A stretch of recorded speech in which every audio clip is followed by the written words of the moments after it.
Hello friends, आपका स्वागत है हमारे यूट्यूब चैनल ड्रीम प्रिपरेशन में। तो आइए फ्रेंड्स, आज हम इस वीडियो में बहुपद चैप्टर को शुरू करेंगे। प्यारे बच्चों, इसके पहले वाली वीडियो में हम लोग वास्तविक संख्या को शुरू करके उसको खत्म किए और खत्म करने के बाद हम लोग प्रीवियस ईयर क्वेश्चन को बनाए। यानी कहने का मतलब है वास्तविक संख्या से रिलेटेड जितने भी क्वेश्चन पूछे गए थे 2011 से लेकर 2022 तक, उसे हम लोगों ने उस वीडियो में हल किया है। अगर आप उस वीडियो को नहीं देखे हैं तो उसका लिंक डिस्क्रिप्शन बॉक्स में दे दिया गया है, वहां से जाकर आप उस वीडियो को देख सकते हैं। तो आइए प्यारे बच्चों, ये जो है बहुपद का चैप्टर इंट्रोडक्शन वीडियो है, यानी बहुपद से रिलेटेड यानी जितने भी मतलब क्यूरीज है उसको हम लोग इसमें जानेंगे। तो यहाँ पे देखिएगा, हम लोग इस वीडियो को शुरू करते हैं। इस चैप्टर का क्या नाम है? बहुपद है, ठीक है, जिसको हम लोग क्या बोलते हैं? पोलिनोमियल्स बोलते हैं। चैप्टर जो है वो 2 है, यानी अध्याय नंबर 2 है और क्लास 10 के लिए है। बोर्ड एग्जाम जो भी लोग 2023 का तैयारी कर रहे हैं उनके लिए ये बहुत ज्यादा लाभदायक है, ठीक है। यहाँ पे देखिएगा, पहले सबसे पहले जानेंगे चर के बारे में, ठीक है। चर को हम लोग क्या बोलते हैं? वेरिएबल बोलते हैं, ठीक है। तो वेरिएबल किसे कहते हैं? सबसे पहले कोई भी पूछ सकता है व्हाट इज वेरिएबल, तो आपका जवाब क्या होगा कि जिस राशि का मान गणितीय प्रक्रियाओं में बदलता रहता है उसे हम चर कहते हैं। यानी कहने का मतलब प्यारे बच्चों, जैसे एक्स हो गया, वाई हो गया, जेड हो गया, यहाँ पे हम लिख दे रहे हैं एग्जाम्पल में, क्या हो जाएगा? एक्स हो जाएगा, वाई हो जाएगा, जेड हो जाएगा। यानी कहने का मतलब है इसका मान क्या होता है? बदलता रहता है। यानी कभी एक्स का मान 5 आएगा तो कभी एक्स का मान 6 आएगा तो कभी एक्स का मान -6 आएगा। यानी कहने का मतलब एक्स का मान क्या होता है प्यारे बच्चों? बदलता रहता है, तो उसे हम क्या बोलेंगे? यानी चर बोलेंगे। और चर कहाँ से कहाँ तक होता है? तो ए से लेके जेड तक होता है, ठीक है। ए से लेके जेड तक में कोई भी आपको राशि दिखाई दे दे तो आप कहिएगा कि वो क्या है? चर है। अगला है प्यारे बच्चों अचर, ठीक है। तो अचर को हम क्या बोलेंगे? कांस्टेंट भी बोल सकते हैं या फिर नॉन वेरिएबल भी आप बोल सकते हैं। तो अचर के बारे में डिफिनीशन है, जिस राशि का मान गणितीय प्रक्रिया में नहीं बदलता है उसे अचर राशि कहते हैं। यानी अचर राशि में क्या होता है? एक्चुअली में जितना भी नंबर होता है, जैसे 1 से लेकर यानी 0 से लेकर 9 तक के बीच में जितना भी नंबर होता है उसे हम क्या बोलेंगे प्यारे बच्चों? तो अचर बोलेंगे। यानी अगर कहीं पे 5 है तो 5 है तो 5 ही रहेगा, ठीक है, आप उसे चेंज नहीं कर सकते। अगर कहीं पे 7 है तो 7 ही रहेगा, ठीक है। तो इसका मान क्या होता है? बदलता नहीं है, ठीक है। तो ये क्या हो जाता है? अचर हो जाता है। अगला है प्यारे बच्चों बीजीय व्यंजक के बारे में, ठीक है। बीजीय व्यंजक में इस वजह से देखिए प्यारे बच्चों, चर को बताने का मतलब क्या है और अचर का और बीजीय व्यंजक का बताने का मतलब क्या है। यानी बहुपद को आप समझिएगा कब? जब चर के बारे में जानिएगा, अचर के बारे में जानिएगा और बीजीय व्यंजक के बारे में जानिएगा, तब जाके उसको समझ पाइएगा। तो बीजीय व्यंजक के बारे में अगर इसका डिफिनीशन आप अगर समझना चाहें तो क्या कह सकते हैं? चर तथा अचर राशियों के योग, अंतर, गुणा एवं भाग के बने संयोग से बने पद को बीजीय व्यंजक कहते हैं। जैसे x प्लस 1 2x हो गया। यानी कहने का मतलब ये है प्यारे बच्चों यहाँ पे कि अगर मान लीजिए चर और अचर राशि अगर दोनों को हम क्या करते हैं? अगर एक में ले लेते हैं, यानी जब हम इनके संयोग से, संयोग कहने का मतलब क्या? जब दोनों को एक ही में हम मिला देते हैं तो इनका या तो योग करिएगा या फिर अंतर करिएगा या फिर गुना करिएगा या फिर भाग करिएगा। यानी या तो उसको आप क्या करिएगा? जोड़िएगा या फिर घटाइएगा या फिर गुना करिएगा या फिर भाग करिएगा। तो यानी कहने का मतलब है यही चारों चीज करिएगा इनके संयोग से। और कौन कौन राशि लेना है? एक चर लेना है, एक अचर लेना है। जैसे हम यहाँ पे एक चर राशि ले लिए और एक अचर राशि ले लिए, तो इनको हम क्या क्या कर सकते हैं? तो एक तो जोड़ सकते हैं, दूसरा क्या कर सकते हैं? इसको घटा सकते हैं, तीसरा क्या कर सकते हैं? इसको हम क्या कर सकते हैं? गुना कर सकते हैं, और चौथा यानी इसको हम भाग कर सकते हैं। तो अगर ये सब हम करते हैं तो इसको अब आप क्या कह सकते हैं? इन चारों को तो आप कह सकते हैं कि ये क्या है? बीजीय व्यंजक है, ठीक है। कहने का मतलब ये हुआ। जैसे मैं एग्जांपल में x प्लस 1 हो गया, यहाँ पे 2x हो गया। तो 2x में हम लोग क्या किए? तो 2 को किए और मल्टीप्लाई क्या किए? x किए। तो 2 में जब x का गुना करिएगा तो कितना हो जाएगा? 2x। तो यहाँ पे क्या किए हैं? यानी ये अचर हो गया और ये चर हो गया, दोनों को आपस में क्या किए हैं? तो गुना किए हैं। तो इसी को हम लोग क्या बोलेंगे? तो बीजीय व्यंजक बोलेंगे। अगला है प्यारे बच्चों बहुपद, जिसे हम लोग क्या बोलते हैं? पोलिनोमियल्स बोलते हैं, ठीक है। यहाँ पे देखिएगा इसका डिफिनीशन, किसी भी बीजीय व्यंजक, देखिए यहाँ पे बीजीय व्यंजक के बारे में बात आ गया। यहाँ पे मैं इसका डिफिनीशन इस वजह से लिखवा दिया हूँ। यहाँ पे बीजीय व्यंजक में चर, चर के बारे में मैं यहाँ पे लिखवा दिया हूँ, ठीक है। कि घात धनात्मक पूर्णांक और पूर्ण संख्या हो तो ऐसे बीजीय व्यंजक को बहुपद कहते हैं। प्यारे बच्चों, इसके कहने का मतलब ये हुआ कि किसी भी बीजीय व्यंजक में मान लीजिए कि ये एक क्या है? बीजीय व्यंजक है। 2x क्या है? एक बीजीय व्यंजक है। चर की घात, चर इसमें कौन है? तो आप कहिएगा कि x जो है इसमें क्या है? चर है। चर की घात क्या होना चाहिए, धनात्मक पूर्णांक और पूर्ण संख्या होना चाहिए। पूर्ण संख्या किसको बोलते हैं, यानी या गिनती की संख्या में शून्य को शामिल कर देते हैं तो वो क्या होता है, पूर्ण संख्या होता है। तो 0,1,2,3,4 करके ऐसे है, डैश डैश को क्या कहेंगे, पूर्ण संख्या। तो यानी कह रहा है कि इसका घात क्या होना चाहिए, धनात्मक होना चाहिए, यानी धनात्मक पूर्णांक होना चाहिए। तो धनात्मक पूर्णांक कहने का मतलब ये हुआ कि आपका घात जो है वो ऋणात्मक होना ही नहीं चाहिए, नहीं तो वो बहुपद नहीं होगा। ठीक है, फिर बोल रहे हैं पूर्ण संख्या जो अपने आप में पूर्ण हो, यानी 0 के बाद क्या होना चाहिए, 1 होना चाहिए, 1 के बाद उसका घात क्या होना चाहिए, 2 होना चाहिए। यानी कहने का मतलब जैसे ये जो 2x है, तो ये जो है x जो है वो क्या है प्यारे बच्चों, तो चर राशि है, तो इसका घात पूर्ण संख्या होना चाहिए। यानी इसका घात 0 भी आप ले सकते हैं, इसका घात 1 ले सकते हैं, 2 ले सकते हैं, 3 ले सकते हैं, 4 ले सकते हैं, डैश डैश आप ले सकते हैं। लेकिन आप माइनस का 1 नहीं ले सकते हैं, माइनस का 2, माइनस का 3, माइनस का 4 नहीं ले सकते हैं। इसके कहने का मतलब यही है। तो इस ऐसे प्रक्रिया को आप क्या कह सकते हैं, तो आप बहुपद कह सकते हैं। ठीक है, जैसे इसका रूप यहाँ पे लिखा है A X square plus B X plus C. ठीक है, जैसे मैं यहाँ पे लिखा, ठीक है 2x, तो यहाँ पे क्या है, ये चर राशि है, तो चर राशि का घात क्या है, एक पूर्ण संख्या है। पूर्ण संख्या यहाँ पे दिखाई दे रहा है, 2 जो है वो किस में आएगा, पूर्ण संख्या में आएगा। तो ये क्या है, पूर्ण संख्या है। माइनस है, यहाँ भी चर जो चर राशि है इसका घात कुछ नहीं है तो क्या है, 1 है। ठीक है, तो इसी प्रकार ऐसे आपको जब भी दिखाई दे दे तो आप उसे क्या कहिएगा, तो बहुपद कहिएगा। ठीक है, अगला है प्यारे बच्चों बहुपद की पहचान। ठीक है, ये मोस्ट इंपोर्टेंट है, आपको बोर्ड एग्जाम में ये नहीं पूछता है कि यानी बहुपद किसे कहते हैं। ठीक है, लेकिन आपको समझने के लिए ये सारी चीजों को बताया जाता है।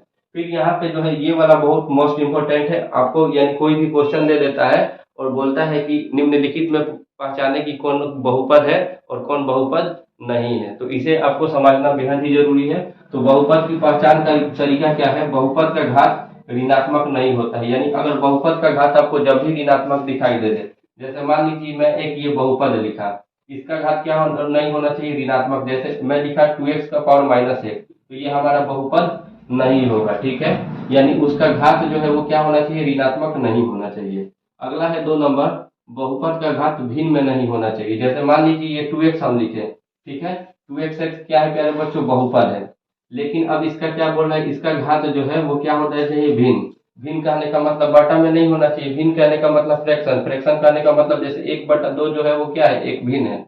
ठीक है, तो इसके कहने का मतलब ये है कि बहुपद का घात भिन्न में नहीं होना चाहिए, यानी बटा में नहीं होना चाहिए। जैसे 1/2 नहीं लिख सकते हैं, 3/2 नहीं लिख सकते हैं, -3/4 नहीं लिख सकते हैं। यानी इसका घात जब भी होगा तो एक पूर्ण संख्या होगा, यानी 0 होना चाहिए, 1 होना चाहिए, 2 होना चाहिए, 3 होना चाहिए, 4 होना चाहिए, ऐसे ही करके होना चाहिए। ठीक है, इसके बारे में भी हम लोग समझ लिए। अगला है प्यारे बच्चों, बहुपद कभी भी रूट में नहीं होता है, बहुपद कभी भी प्यारे बच्चों रूट में नहीं होता है, तो इसके बारे में थोड़ा समझते हैं। ठीक है, जैसे हम यहाँ पे लिख दिए 2 और रूट यहाँ पे लिख दिए x, तो ये अगर पूछेगा कि ये बहुपद है या नहीं, तो आप कह दीजिएगा कि ये बहुपद नहीं है। प्यारे बच्चों जब हम रूट को हटाते हैं तो क्या देते हैं, तो 1/2 लगाते हैं। तो 1/2 लगाएंगे तो यहाँ पे कितना हो जाएगा, 2x का पावर कितना हो जाएगा, 1/2 हो जाएगा। तो ये तो फिर जब हम रूट को हटाए तो कितना का यूज किए, 1/2 का यूज किए, तो 1/2 का यूज किए तो ये क्या हो गया, बटा में हो गया। तो यानी कहने का मतलब बहुपद का तो घात क्या होता है, बटा में नहीं होता, यानी भिन्न में नहीं होता है। इस वजह से हम रूट का यूज नहीं करते हैं। जैसे ही आपको रूट दिखाई दे दे तो वो बहुपद नहीं होगा। अगला है बहुपद के चर की घात हमेशा पूर्ण संख्या होता है। ठीक है, बहुपद के चर की घात जैसे हम यहाँ पे तो आपको समझा ही दिए हैं। जैसे मान लीजिए हम कोई संख्या लिखे 3x² और प्लस में 1 लिखे, तो यहाँ पे ये क्या है, एक चर राशि है, चर राशि का घात कितना है, 2 है। दो जो है वो किस में चला जाएगा, तो पूर्ण संख्या में चला जाएगा। तो आप कह सकते हैं ये जो है ये क्या है, बहुपद है। लेकिन ये कह रहा है बहुपद की घात हमेशा क्या होना चाहिए, पूर्ण संख्या होगा, तभी वो क्या होगा, एक बहुपद होगा। ठीक है, तो उम्मीद करते हैं कि आप बहुपद के बारे में समझ लिए होंगे और बहुपद के बारे में समझने के बाद उसकी पहचान को भी आप लोग समझ चुके होंगे। अब अगला जो है वो क्या है, बहुपद का घात, यानी बहुपद के घात के बारे में समझते हैं। तो प्यारे बच्चों चर का उच्चतम घात को क्या बोलते हैं, हम बहुपद का घात कहते हैं। यानी जो भी चर कहने का मतलब XYZ, यानी ए से लेकर जेड तक को हम क्या बोलेंगे, चर बोलेंगे। तो यहाँ पे बोल रहा है x का पावर 3 -3x² प्लस में 4x और माइनस का 4 है। तो इसमें पूछा है कि बहुपद का यानी घात क्या है, तो उच्चतम घात देखेंगे। देखिए घात तो यहाँ पे 2 मौजूद है, यहाँ पे कुछ नहीं है, तो यहाँ पे 1 मौजूद है और यहाँ पे 3 मौजूद ही है।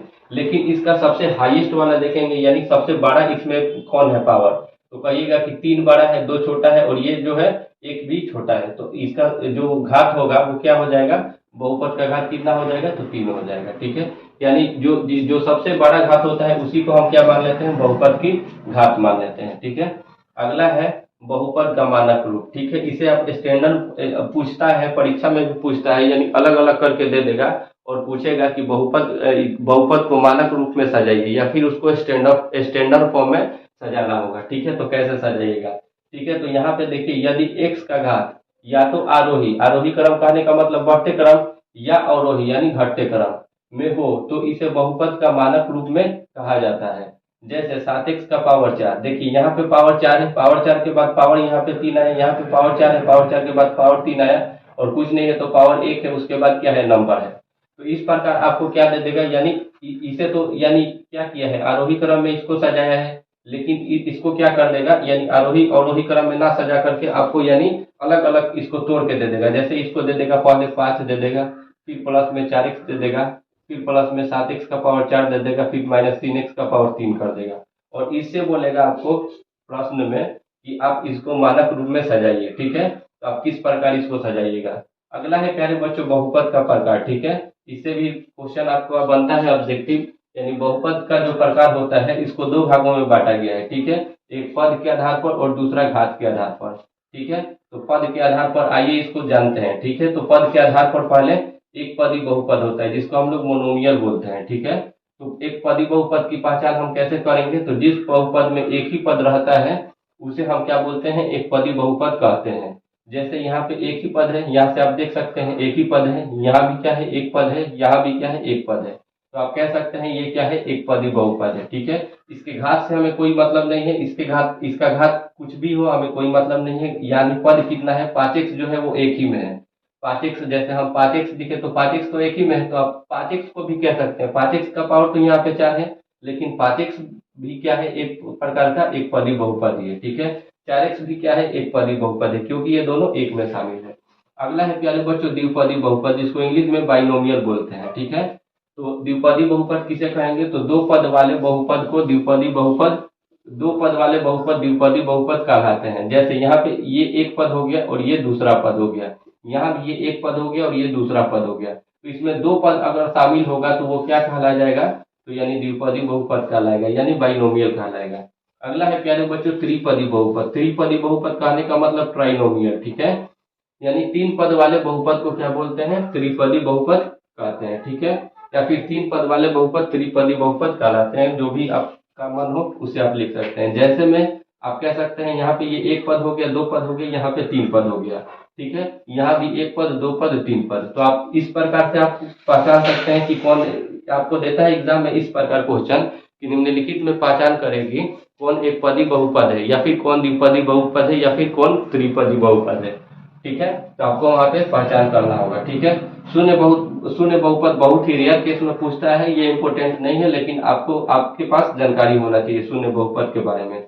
इसको आप जीरो पोलिनोमियल कह सकते हैं, यानी जिस बहुपद के सभी गुणांक शून्य होते हैं, यानी जितना भी इसका गुणांक हो। अच्छा, यहाँ पे एक गुणांक वर्ड आया, इसमें थोड़ा सा आपको कंफ्यूजन होगा। ठीक है, जैसे हम यहाँ पे लिखे 4x, ठीक है, तो यानी x के साथ में जो गुणा के रूप में होता है, ठीक है, उसको हम क्या बोलते हैं, गुणांक बोलते हैं। तो यहाँ पे x का गुणांक पूछा जाएगा तो आप क्या कहिएगा, तो x का गुणांक 4 है, यानी ये दोनों आपस में गुणा में जुड़े हुए हैं। ठीक है, तो जो जब दोनों आपस में गुणा में जुड़े हुए हैं तो उसको आप क्या कर सकते हैं, तो गुणांक कह सकते हैं। ठीक है, तो यहाँ पे कह रहा है जिस बहुपद के सभी गुणांक शून्य होते हैं उसे शून्य बहुपद कहते हैं। जैसे यानी यहाँ पे देखिए x का पावर 4 के भी पहले कितना है, 0 है, यहाँ भी क्या है, 0 है, यहाँ भी क्या है, 0 है। ठीक है, तो यानी इसको जब हम हल करेंगे तो इसका रिजल्ट कितना आएगा, 0 आएगा। ठीक है, तो इसी प्रकार के बहुपद को हम क्या बोलते हैं, यानी शून्य बहुपद बोलते हैं। ठीक है, अब तो इसको हम लोग समझ लिए किसके आधार पर, पद के आधार पर। अब हम किसके आधार पर समझेंगे, यानी घात के आधार पर बहुपद कितने प्रकार के होते हैं।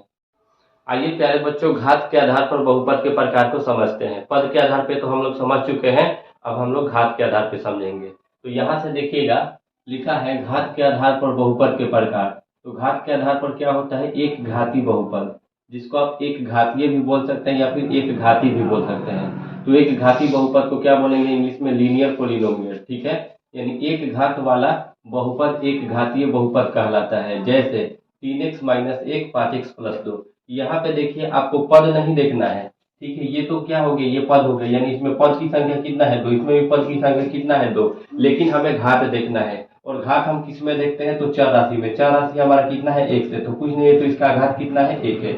यहाँ पे कि हमारा चर राशि कितना है 1 से, कुछ नहीं है तो इसका घात कितना है 1 है। तो आप इसे क्या बोल सकते हैं, एक घाती बहुपद भी बोल सकते हैं, या फिर आपको आप इसको क्या बोल सकते हैं, रैखिक बहुपद भी आप कह सकते हैं, ठीक है। अब यहाँ पे देखिए 2 नंबर पे दे रखा है द्विघातीय बहुपद, जिसको हम क्या बोलेंगे, क्वाड्रेटिक पोलिनोमियल, ठीक है। तो क्वाड्रेटिक पोलिनोमियल को हम लोग क्या कह सकते हैं, डिफिनीशन, 2 घात वाला बहुपद द्विघातीय बहुपद कहलाता है। जैसे x² माइनस एक्स और प्लस में 1, यानी कहने का मतलब इसका घात से हमें केवल मतलब है, यानी घात हमें 2 होना चाहिए, इसका घात कुछ नहीं है तो कितना है 1 है। लेकिन हम घात किसको कहते हैं, जो मैक्सिमम हो, यानी जो सबसे ज्यादा हो वही क्या कहलाता है, घात कहलाता है। यानी 2 और 1 में सबसे बड़ा कौन है, तो कहिएगा 2 बड़ा है, तो आप इसको क्या कह सकते हैं, तो द्विघातीय बहुपद कह सकते हैं, ठीक है, क्योंकि इसका घात कितना है 2 है। वैसे ही यहाँ पे इसका घात कितना है प्यारे बच्चों, 2 है, तो आप इसको भी द्विघातीय कह सकते हैं। फिर यहाँ पे भी इसका घात कितना है 2 है, तो आप इसको भी द्विघातीय बहुपद कह सकते हैं, कोई दिक्कत नहीं है, ठीक है। अगला है प्यारे बच्चों त्रिघातीय बहुपद, ठीक है, जिसको हम लोग इंग्लिश में बोलेंगे क्यूबिक पोलिनोमियल। प्यारे बच्चों यानी त्रिघातीय बहुपद किसे कहेंगे, तो 3 घात वाला बहुपद जो होता है वो त्रिघातीय बहुपद कहलाता है। जैसे में आप समझ सकते हैं, यानी मैक्सिमम घात का कहने का मतलब क्या होता है, यानी जिसका पावर सबसे ज्यादा हो उसी को हम लोग लेते हैं। तो यहाँ से आप देख सकते हैं त्रिघातीय बहुपद में इसका घात कितना है 3 है और इसका घात कितना है 2 है। तो आप ये मत कहिएगा त्रि और द्विघातीय दोनों बहुपद है, ठीक है। यहाँ पे मैक्सिमम घात देखा जाता है, यानी अधिकतम घात, तो अधिकतम किसका है घात, तो 3 है, ठीक है। तो आप इसको क्या कह सकते हैं, त्रिघातीय बहुपद, ठीक है। यानी यहाँ पे पद नहीं देखना है, 1 पद 2 पद 3 पद, इसमें तो पद की संख्या 2 है, लेकिन हम यहाँ पे घात के आधार पर इसको डिफाइन किए हैं, तो घात देखना है, ठीक है। अब यहाँ पे देखिए इसमें तो पद कितना है 2 ही है, लेकिन हम पढ़ क्या रहे हैं, त्रिघातीय बहुपद, यानी केवल हमें किससे मतलब है प्यारे बच्चों, तो घात से मतलब है, ठीक है। तो यहाँ पे घात कितना है 3 है, तो आप इसको क्या कह सकते हैं, त्रिघातीय बहुपद कह सकते हैं, ठीक है। अगला है प्यारे साथियों, यानी चतुर्थ घातीय बहुपद, ठीक है, जिसको हम बोलते हैं बाई क्वाड्रेटिक पोलिनोमियल, ठीक है। यानी कहने का मतलब ये है कि 4 घात वाले बहुपद चतुर्थ घातीय बहुपद कहलाते हैं, यानी कि इसमें क्या होता है 4 घात होता है, ठीक है। और यहाँ से मैं आपको एक बात बता दूं, त्रिघात का अगर सामान्य रूप पूछता है या फिर मानक रूप पूछता है, सामान्य या फिर मानक रूप क्या होता है, दोनों एक ही तरह के होते हैं। तो अगर त्रिघात बहुपद का अगर सामान्य रूप पूछ दे तो क्या होता है, एक्स का power 3 plus B X square plus C X plus D होता है। और यहाँ पे देखिए द्विघातीय बहुपद का क्या होता है, सामान्य रूप A X square plus B X और प्लस सी होता है, ठीक है। और ये बार बार एग्जाम में पूछता है, ठीक है। तो ये आप इसको इंपोर्टेंट लगा ही लीजिएगा, द्विघात बहुपद का सामान्य रूप पूछेगा तो A X square plus B X plus C होता है, और त्रिघातीय का ये होता है। और प्यारे साथियों यानी चतुर्थ घात पढ़े हैं, तो चतुर्थ घात में क्या होता है, यानी जो घात होता है वो कितना होना चाहिए, 4 होना चाहिए। तो यहाँ पे घात 4 है तो आप इसको चतुर्थ घातीय कह सकते हैं। यहाँ पे देखिए घात 4 है, घात 3 है, घात 2 है और कुछ नहीं है, तो घात कितना है 1 है। लेकिन आप कहिएगा इसमें सारा घात है, तो हम लोग अधिकतम घात वाले को देख के डिफाइन कर सकते हैं कि ये कौन सा घात वाला बहुपद है। तो यहाँ पे हम पता ये चला यानी 2x का पावर 4 है, तो सबसे ज्यादा घात किसका है, तो 4 है, ठीक है, यानी 2x का पावर 4 है, ठीक है। तो कह सकते हैं कि ये क्या है, एक चतुर्थ घातीय बहुपद है। लेकिन प्यारे साथियों अगर इसका सामान्य रूप हम जानेंगे तो क्या हो जाएगा, इसका सामान्य रूप क्या होता है, तो ax का पावर 4 प्लस bx का power 3 plus cx square plus dx plus k होता है, ठीक है।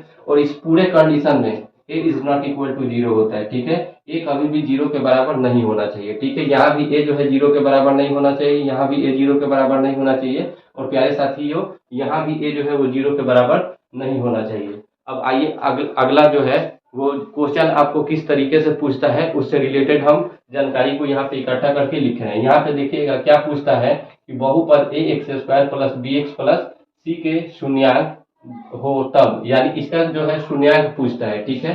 तो देखिए प्यारे साथियों यानी शून्यकों का योग जो होता है उसको हम किस चीज से सूचित करते हैं, तो अल्फा प्लस बीटा, यानी बहुपद जो है इसका आपको शून्यक दे देगा, एक कौन सा देगा, एक दे देगा अल्फा और दूसरा देगा बीटा, और कहेगा कि इसका शून्यकों का योग आपको बताना है।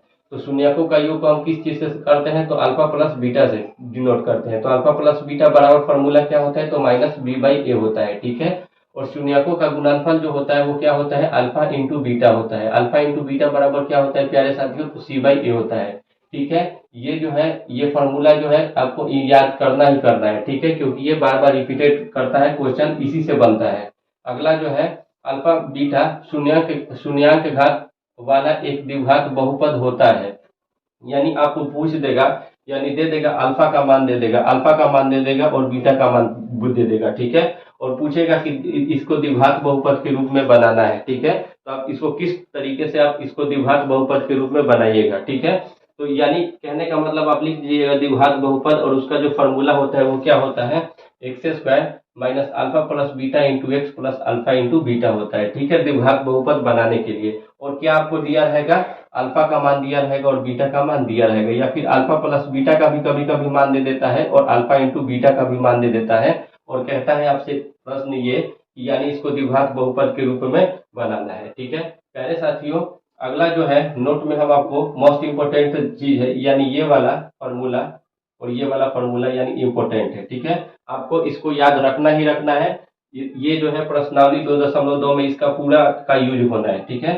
अगला जो है नोट में हम लिखवाए हैं एक घातीय बहुपद का आलेख जो है एक सरल रेखा होता है। सरल रेखा कहने का मतलब प्यारे साथियों सीधी रेखा को हम क्या बोलते हैं, सरल रेखा बोलते हैं, ठीक है। तो एक घातीय बहुपद का देखिए आपको कैसे पता चलेगा, आपको मान लीजिए कोई आलेख दे देगा और बोलेगा कि ये एक घातीय है या फिर दो घातीय या फिर त्रिघातीय, जैसे फिगर नंबर 1 को हम समझते हैं, ये फिगर इस प्रकार दे देगा और बोलेगा कि ये एक घातीय है या फिर दो घातीय, द्विघातीय या फिर त्रिघातीय है, ठीक है। तो कभी भी एक घातीय बहुपद को कैसे करेंगे, यानी सरल रेखा होगा। सरल रेखा कहने का मतलब सीधी रेखा होगा, तो आप उसको फिगर को देख के पहचान सकते हैं कि ये एक घातीय बहुपद है। अगला है किसी द्विघातीय बहुपद का आलेख उद्गतोमुखी यानी अपवर्ड या अधोमुखी यानी डाउनवर्ड या परवलय के रूप में होता है। यानी परवलय कहने का मतलब ये हुआ प्यारे साथियों, यानी यू के आकार का होता है। कभी भी किस आकार का होगा, तो यू आकार का होगा। तो आप समझ जाइएगा कि वो क्या है, द्विघातीय बहुपद है, ठीक है। यहाँ से देखिए, यहाँ से आप समझ सकते हैं फिगर नंबर 1 एक घात वाला बहुपद है। कैसे है, क्योंकि ये एक सरल रेखा यहाँ पे डिफाइन किया गया है, ठीक है। तो यहाँ पे हम ड्रॉ किया किए हैं, एक सरल रेखा को ड्रॉ किए हैं। तो आप क्या कह सकते हैं कि ये जो है ये क्या है, एक घातीय बहुपद है। क्या कह सकते हैं, एक घातीय बहुपद है, ठीक है। अब यहाँ से देखिएगा ये जो है यू आकार का है, फिगर नंबर 2 जो है ये यू आकार का है, और फिगर नंबर 3 भी क्या है प्यारे साथियों, यू आकार का है, ठीक है। यहाँ से क्लियर हो गया, ये भी यू आकार का है और ये भी क्या है, यू आकार का है, ठीक है। तो यानी आप कह सकते हैं किसी द्विघात बहुपद का आलेख अगर उद्गतोमुखी या अधोमुखी या फिर परवलय के रूप में होता है तो क्या होता है, तो द्विघात बहुपद होता है। तो आप कह सकते हैं ये जो होगा वो क्या होगा, तो द्विघात बहुपद होगा, द्विघात बहुपद होगा। और ये भी क्या होगा, द्विघात बहुपद होगा, ठीक है। प्यारे साथियों, इससे एक और प्रश्न बनता है जो कि प्रश्नावली 2.1 में हम लोगों को पढ़ना है, यानी पूछ देता है। यानी फिगर एक ड्रॉ कर देगा और इसको इस प्रकार टच करेगा, और यहाँ पे एक्स डैश होता है, यहाँ पे एक्स होता है, यहाँ पे वाई होता है और यहाँ पे वाई डैश होता है। तो यहाँ से आपको ये पूछता है कि इसमें शून्यकों की संख्या कितनी है। तो जितने बार ये एक्स अक्ष को टच करेगा उतने शून्यकों की संख्या होगा। तो एक्स अक्ष कौन है हमारा, ये वाला है, और इसको ये जो है रेखा कितने बार टच किया है, तो एक बार यहाँ पे टच किया है। तो आप कह सकते हैं ये कि इसमें शून्यकों की संख्या कितनी होगी, एक होगी। तो ये था हमारा आज बहुपद का चैप्टर इंट्रोडक्शन। उम्मीद करते हैं कि आपको समझ में आया होगा। अगर समझ में आया है तो अपने दोस्तों में ज्यादा से ज्यादा शेयर करें, हमारे चैनल को सब्सक्राइब करें और इस वीडियो को लाइक करें, और उन लोगों तक जरूरी ही इस वीडियो को पहुंचाएं जिन लोगों का परीक्षा 2023 में होने वाला है। प्यारे साथियों, इस वीडियो से यानी आप रिवीजन भी कर सकते हैं, उसके साथ साथ आप अच्छे से अच्छे मार्क्स बोर्ड एग्जाम में ला भी सकते हैं जो बच्चे कमजोर है। तो उम्मीद करते हैं कि आप लोग इस वीडियो को शेयर करिएगा और हमारे चैनल को सब्सक्राइब करिएगा। Thank you.